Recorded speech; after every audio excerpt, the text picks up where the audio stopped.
जी, अस्सलाम वालेकुम दोस्तों, कैसे हैं जी आप? अच्छा, मैं ना यहाँ पे एक चीज़ आपके साथ शेयर करना चाहता हूँ। मैं ना ये M15 का टाइम फ्रेम है, M15 का, ठीक है? यहाँ पे कुछ आपके साथ डिस्कस करना चाहूँगा, वो ये है कि ये M15 के टाइम फ्रेम पे मार्केट ने ये लेवल ब्रेक किया है अपना, ठीक है? ये लेवल ब्रेक किया है, मार्केट ने किस तरह से ब्रेक किया है, मैं आपको बता देता हूँ। ये हमारा एक लोअर हाई था और इसको ब्रेक करने के बाद हमारा एक ये लोअर हाई है और एक ये है।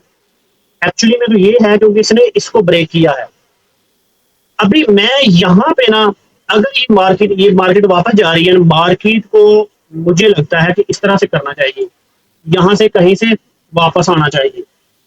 उसकी रीजन है, मैंने ना बड़ी डिटेल के साथ अपने स्टूडेंट को समझाता हूँ कि मार्केट जब भी इस तरह का पैटर्न बनाती है ना, जैसे ये यहाँ पे मार्केट गई ऊपर, जब इस तरह का पैटर्न बनाती है और मार्केट जब वापस जाती है ना, फिर यहाँ पे कोई फेयर वैल्यू गैप, कोई ऑर्डर ब्लॉक किसी की रिस्पेक्ट नहीं करती। बहुत ज्यादा चांस होते हैं कि मार्केट इस लेवल की लिक्विडिटी स्वीप करे, या ये जो लेवल है यहां तक जाए मार्केट। इस एरिया से अपॉर्चुनिटी ढूंढनी पड़ती है सेल की। लेकिन अगर यहां से हमें बाय की अपॉर्चुनिटी कहीं से मिल जाए तो वो हमारे लिए बेनिफिट है। अभी इसको ना थोड़ा सा, मैं क्या ढूंढना जा रहा हूँ, मैं आपको सच्ची बात बता रहा हूँ, सीधी स्ट्राइट फॉरवर्ड। मैं ये देखने जा रहा हूँ कि यहाँ पे चलो ऑर्डर ब्लॉक है, साथ में फेयर वैल्यू गैप भी और बेहतरीन ऑर्डर ब्लॉक है।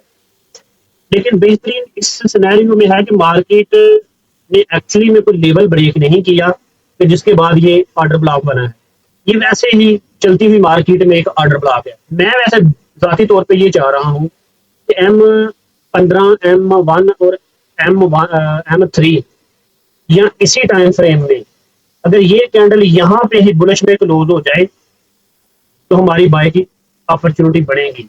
नहीं तो इस एरिए में किसी भी छोटे टाइम फ्रेम में हम बाय की एंट्री ढूंढेंगे। जी दोस्तों, ये कैंडल तकरीबन यहाँ पे क्लोज हो चुकी है और हमारी अग्रेसिव एंट्री जो है ना वो यहाँ से ही बनेगी।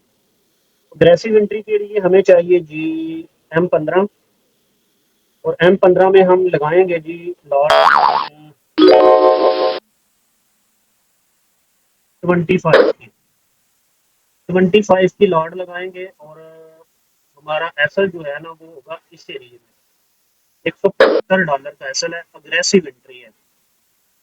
और हमारा, हमें लगता है कि हमारा टारगेट होगा, दरमियान में कुछ मसलिम सेल बने वो देख लेंगे। ठीक है, तकरीबन $500 का हमारा हो गया जी एसएल। ठीक है, अभी अग्रेसिव एंट्री है। बेहतर तो ये है कि इस एरिए को देख लेते फिर करते, लेकिन अग्रेसिव लगा दी है तो बस लग गई, क्योंकि हमारे पास एविडेंस है कि मार्केट ऊपर जाएगी। सिर्फ ये एरिया इसको तंग करेगा थोड़ा, इसके बाद ये गई ऊपर, तो करते हैं वेट।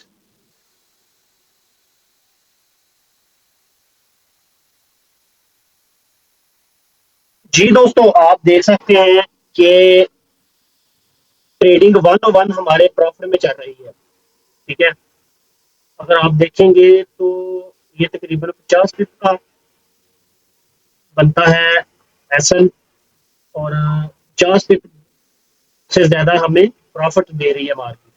अगर यहाँ पे अगर देखें तो आप देख सकते हैं लाइव है। ठीक है, अभी देखें मार्केट अग्रेसिव एंट्री लगाई थी, पासिव के चक्करों में रहते तो पासिव में हमने कुछ नहीं कर पाना था। तो मार्केट तकरीबन ये जो 70 पिप दे रही है अभी, ये टाइम होता है अपनी ट्रेड को मैनेज करने का, उसका पोर्शन अगर क्लोज करना है तो। लेकिन मैं फुल कॉन्फिडेंस हूँ कि ये लेवल से भी ऊपर मार्केट जाएगी। ठीक है, तो अभी ये मेरे पे है कि मैंने अपनी ट्रेड को पोर्शन क्लोज करना है या क्या करना है। यही एक एरिया है थोड़ा सा रुकावट, यहाँ से निकल गई तो फिर चीजें आसानी हो जाएगी। तो अभी मैं करता क्या हूँ, मैं ना इसको ब्रेक इवन कर देता हूँ, लेकिन अपनी ट्रेड को ब्रेक इवन कर दिया।